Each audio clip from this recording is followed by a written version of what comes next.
So Winter, how have you been? I'm good. How are you, Michael? Good. It's nice to finally meet you and be able to talk to you. We've conversed through email, but never face to face before.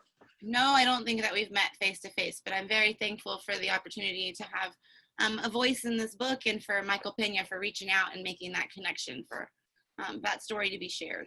Yeah, well, I'm so thrilled that you were able to share your story in the book, and I definitely want to dive into that. But tell me, but since we've never met before, tell me a little bit about you, what you teach there in Alaska. Where are you up there, and some of Okay, the things that you're really involved in. Okay, so before I get too far started, my name is Winter Marshall Allen, and I am here on the denied land, and I would like to recognize those stewards and make that land acknowledgement. I also would like to recognize that I stand on the shoulders of my ancestors, and it wouldn't be for them. If it wasn't for them, I wouldn't have any of these opportunities, and that's something that I mention in my story. So I teach in Homer, Alaska. I'm a special education teacher. I run the intensive needs program, which is an inclusion-based program here at Homer High. This is my 5th year here in Homer, my 6th year in Alaska, and my 13th year teaching all secondary.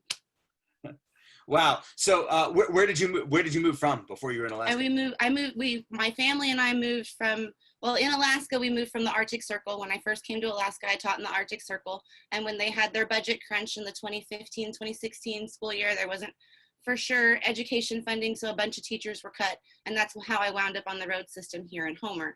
Before Alaska, I lived in Oklahoma, and I went to school there to get my teaching degree, but I'm originally from California, so this is a return to the West Coast for me. Okay, awesome. Yeah. And I've been up to Alaska twice, and I absolutely love it up there. The last time I was able to bring my son, and he hung out at an educational conference with me, and then we got to do some hiking out at Wrangell St. Elias. Denali was snowed in because it was October, so we couldn't get up there, but hung out in Anchorage. It was just awesome. I love it up there. But in addition to writing your contribution for the chapter in Flip the System, you also were named a couple years ago the NEA Social Justice Activist of the Year. So I want to give you a chance before we dive into your chapter to talk about the things that you're passionate and the social justice work that you're doing. So yes, I am the 2019 NEA Social Justice Activist of the Year. I was recognized for policy work. I specifically like working with language with policy because what the language reflects in the policy is how rules get implemented, and then they're subjective to how that language is interpreted. So the stronger and the clearer the language we have, the better policy that we have. We were able to actually run a bill through Juneau and able to get, there's a culture camp that is funded through the Humanities Forum, and it provides culture immersion exposure for teachers who are going into the bush and in remote settings. And the Humanities Forum has partnered with a couple of school districts. And I was fortunate enough when I was there in the Northwest Arctic to go through the culture camp. And it was a huge life-changing experience to having a positive transition into a bush setting, into a bush community, and into a bush school. We went and we stayed at the elders camp, and there was a coastal camp and an upriver camp. So if you lived upriver, you learned upriver traditions. And if you lived coastally, then you learned coastal traditions. I went to an upriver camp in Kayana on the Kobuk River. We met elders, and we got to spend time learning from them and learning how to subsistence the fish and to properly break the fish down and to harvest it, whether we were smoking it or going to can it. So like from that experience, not only did we learn about how important the land is, we also got a connection within the village. So we were assigned a family that became like our mentor family. And they helped build relationships within the community, so that we weren't this outsider who just came to teach the kids and then didn't have any ties within the village. Mm-hmm. So then I was able to go to like different, like the women's sewing circle or to church with somebody, a direct immersion to the language, being able to sit at Anna Minnie's feet and being able to hear her stories of going through the boarding school and coming back to the village and all of that. And now Anna Minnie is no longer with us, but I wouldn't have had those experiences if I hadn't had access to that culture camp. And that culture camp is what keeps teachers in the bush because they better understand the communities that they're serving. So as you can tell, that's what I'm really, really passionate about. Aside from doing advocacy for my special education students, community-based inclusion, community-based instruction is a huge part of our program. With COVID, that has been severely cut. Access to work in the food pantry or in the animal shelter or to go do our community shopping has all been just cut because there's no way to really write a good mitigation plan for some of those settings that doesn't incur liability upon the school district. And so then it becomes, now how do I really generalize these IEPs for parents so that they can take these same transition goals and give them the skills to be me in that setting? And so instead of me and my parents providing this direct instruction, now we're giving these tools to these parents who really wanted this information and wanted more tools in their toolbox to help their children anyway. But now we're directly able to generalize these IEPs into the home setting so that parents are doing more of the direct one-to-one and the teacher is providing the scaffolding.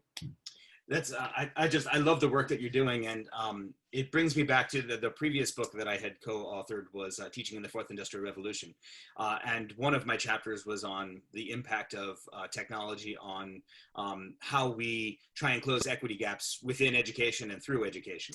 And for that chapter, I interviewed Belinda Daniels, who's doing a lot of similar work up in the Saskatchewan region of Canada, really focusing on bringing back the Cree language and connecting with those who have traditional educational methodologies that they're using up there, and trying to rectify some of the historical oppression that's gone on in Canada. And I think that's such an important conversation on how we not only reflect and be culturally responsive to our Indigenous populations in schools, but how we learn from those amazing techniques and storytelling, and how we incorporate that into our traditional teaching to expand our repertoire and make our teaching more effective. So I love the work that you're doing up there. You're reflecting on the native ways of knowing, and those are actually evidence-based teaching strategies that we would love to see talked about more at the federal level in regards to policy. And I know that NIEA and the Bureau of Indian Education, NIEA is the National Indian Educators Association, is also working towards that, actively getting those teaching practices, like you said, to be implemented everywhere. And so I appreciate you bringing up her work. It's so important. Yeah, that's awesome stuff. So let's dive into your chapter a little bit. So you kind of worked with Michael Pena, who put together this chapter, and then he really tried to elevate the narratives of you and several other people in there, bringing perspectives of how we can support historically marginalized or oppressed teachers who are in our schools. And we tried to get as many different voices in there to get this from a lot of different perspectives. But you start with a personal narrative. So why don't, I think, I don't want to put words in your mouth, but what inspired you, or at least empowered you to have the opportunity to become a teacher yourself? So yeah, I do start with a personal narrative. I have a visual impairment, and it is a congenital impairment. My dad is partially sighted due to the same medical diagnosis.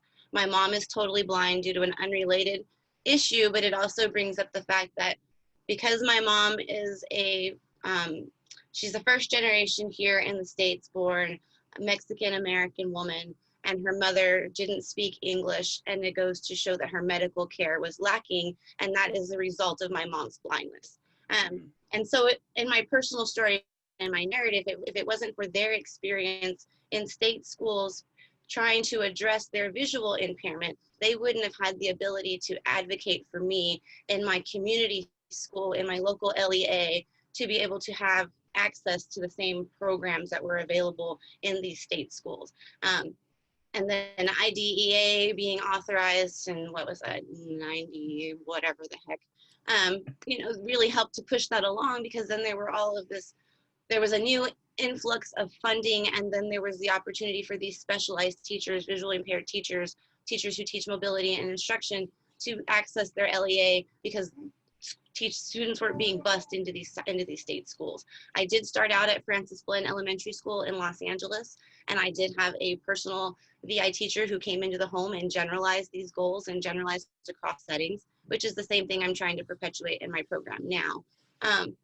But if it wasn't for them having those, they were just traumatizing experiences that my parents went through in their experience trying to get an education and trying to address their visual needs.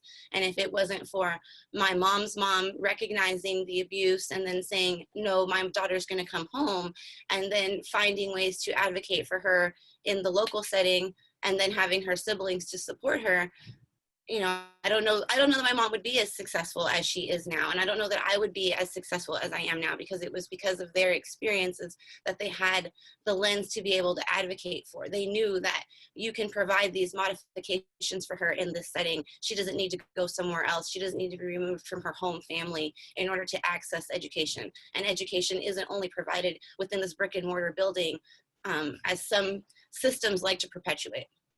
Yeah, so what I love about, and I'm going to ask you a question directly related to it in a second, but what I love about your chapter, or your section of this chapter, is you really looked at this from a different perspective than I intended when I first envisioned it. And that's great, right? We want that. I was really intentional about turning over these chapters to whoever's writing them and letting them go in their own direction.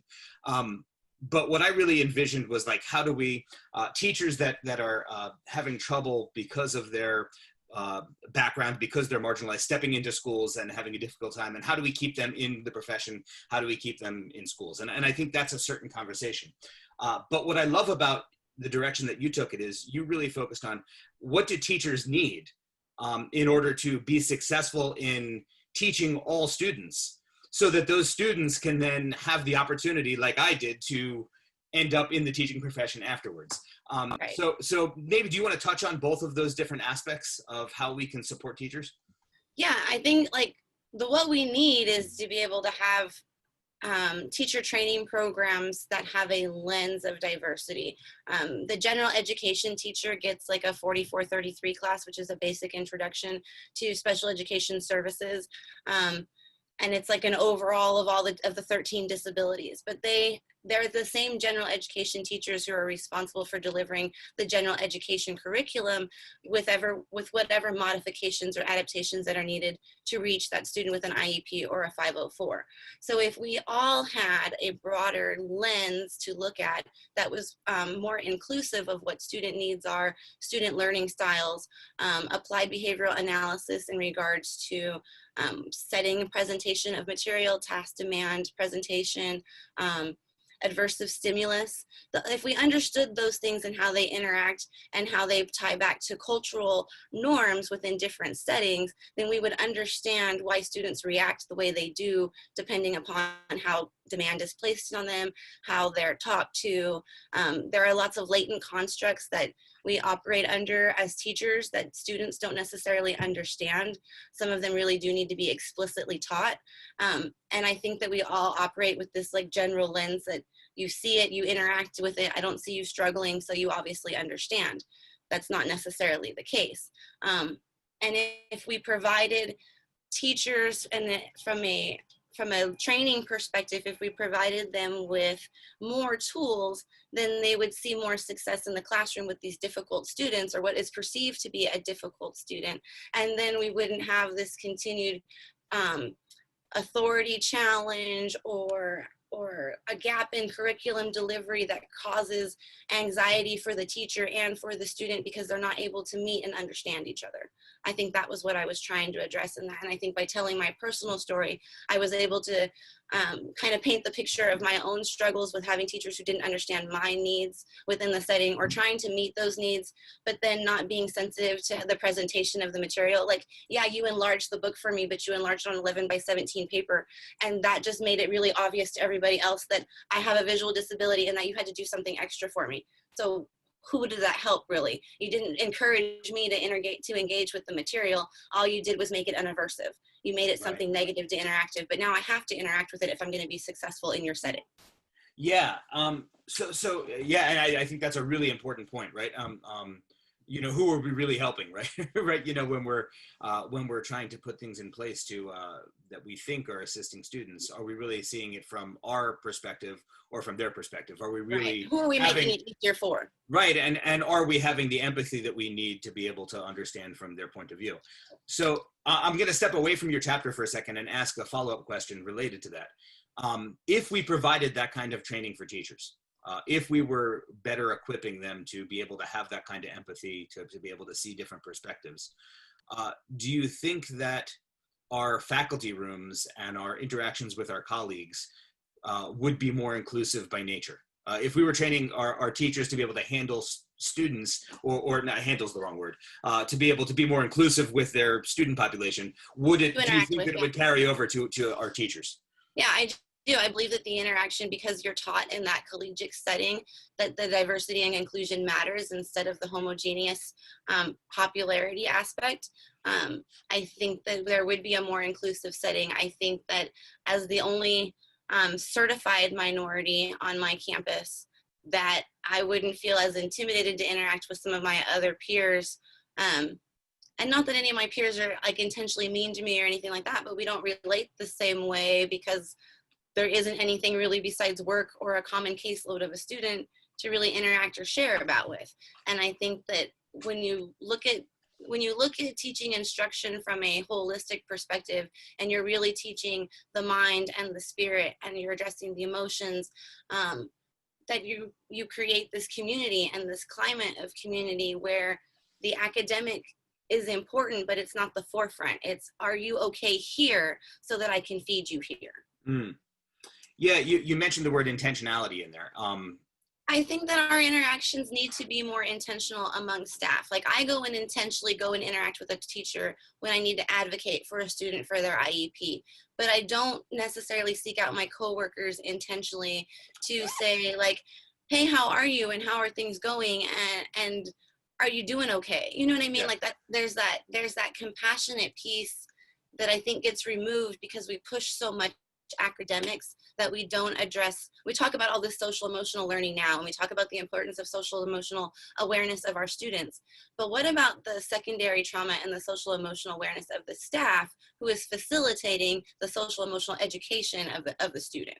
Yeah. You know, if I'm not okay in my own mind, body, and spirit, whatever I try and deliver to these students, they're not going to see it reflected in my behavior being modeled. So what value is it going to have? You know, I mean, like, I can talk about, you know, make sure that you're taking time to breathe and make sure that you're taking time to go take a walk. But if I never talk about, and that ability to release, or, oh my God, I took my dog for a walk the other day and I saw this gorgeous rainbow, and that reflective of nature piece, the fact that the appreciation of the aesthetic is so important for the content to have meaning, you know, for to be able to relate it back to something, to make that connections, to increase the neuron reaction even in the brain. I mean, if you want to talk about the neuroscience of it, you're really talking about connecting the synapses in the brain so that these connections have stronger pathways of interaction. You got me excited there. Anytime I talk about neuroscience, I get excited. I love digging into that kind of stuff. But I'm gonna go back to that intentionality because there was something I really wanted to ask and to dive in. So the intentionality you're talking about is you being intentional in a lot of ways, right, in your interactions. But I think that some of the training that you were referring to requires teachers that are not from historically marginalized or oppressed groups to be intentional about seeking out the perspectives of others. And I think that's and for our institutions to be intentional about providing it in the curriculum. It can't be a one course, one and done. It needs to be layered in. Like my master's program has an application class that you take every semester. And in that application class, you're constantly rebringing up the topics of ethics and what it actually looks like in theory and in practice. And the education outline, we have our practicums where we go in and we do the work in the classroom, and you're applying within that setting, but you don't get the opportunity to reflect back and say, how did this apply to the social norms, to the cultural norms, to the SEL pieces? Where's the intentional piece of that, not just the intentional aspect of, oh, I did the Common Core standards. Oh, I hit this, I hit standard 1B. You know what I mean? Like, there's more to our students than that. Yeah, I totally know what you mean. And what I love about these interviews and about my role as an editor in this book is that so many of these chapters tie together beautifully, right? And I've said this to several people if you've watched any of the interviews, like, I can't wait for you to read other people's chapters because you're going to see these brilliant connections that I've already seen. But Ginny Fercucci's chapter with her two students, when she writes, is all about understanding our own perspectives, our own biases, our own privilege, so that we can have these better interactions with students and create a more inclusive classroom. And Geert Biesta's chapter in the beginning of the book that sets things up really talks about how three things need to be in balance in order for our education system to serve democracy. Qualification, which is making sure that our kids are college and career ready, which we are focused on and do a great job at. But the other things are subjectification, making sure that our students know themselves, know who they are as a person, and then socialization, knowing so that they know how that self fits in with society as a whole and how we can be better collectively. And those are the two pieces that are missing. And I think what you're speaking to speaks to those so well and so importantly. Yeah, I think you're right. I think they do tie directly together, because if you're not aware of yourself and your own self-concept, then you don't know where you fit in within social groups, or you have a very awkward time fitting in, and then that makes that situation not so rewarding, not so reinforcing. So then we don't engage in those opportunities as often. So yeah, they're totally tied together. Yeah, and going back to our conversation in the beginning, because we just go wherever the conversation takes us.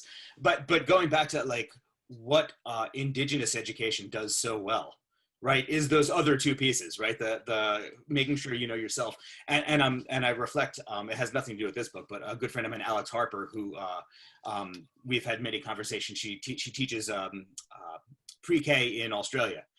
And has started like bush schools and beach schools where like pre-K kids are learning on the beach and just like collecting seashells and getting in touch with nature, and that vitamin N, right, and helping them find themselves through nature. Like all of that ties together just so well and is such a important aspect of that. So yeah, that's all. It's all awesome. But tell me more about, in your narrative, when you write in the chapter, you talk about a teacher who recognized your intelligence. And that was like an empowering moment for you. Talk about that teacher a little bit, because as a teacher, I love hearing stories of other teachers that like made huge differences. So I can't place exactly who I named, or even if I named anybody in the chapter, but there were actually a couple of teachers who did that. Stephanie Leong was my VI teacher, and in high school, I did everything to avoid her, but now I've looked for her to apologize, because I reflect now and I learned so much from her.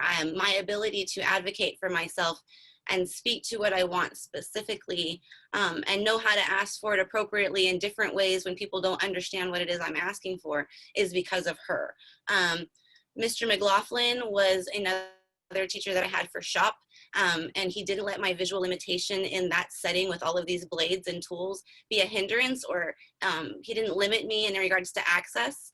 I was just like anybody else in that setting. I was one of two girls in that room, which is typical for a shop CTE class, And then there was Robert Thomas, who was my ROTC instructor, and I had him all 4 years of high school, and he empowered me so much. And leadership opportunities, he'd say, you need to do that. Or he would send me to OCS training school, for cadets and things like that. We went to DC, and I got to organize our conversation there with our representative.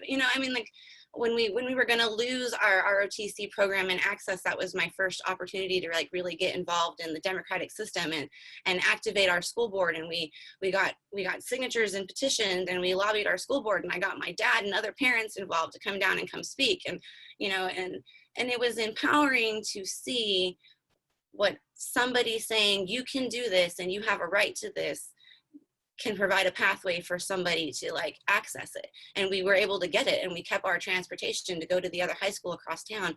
And I believe even now that both campuses have access to the ROTC program. I know that it stayed for another good 10 years after I left high school, but I believe even now Vallejo High School and Hogan High School still have a joint access program.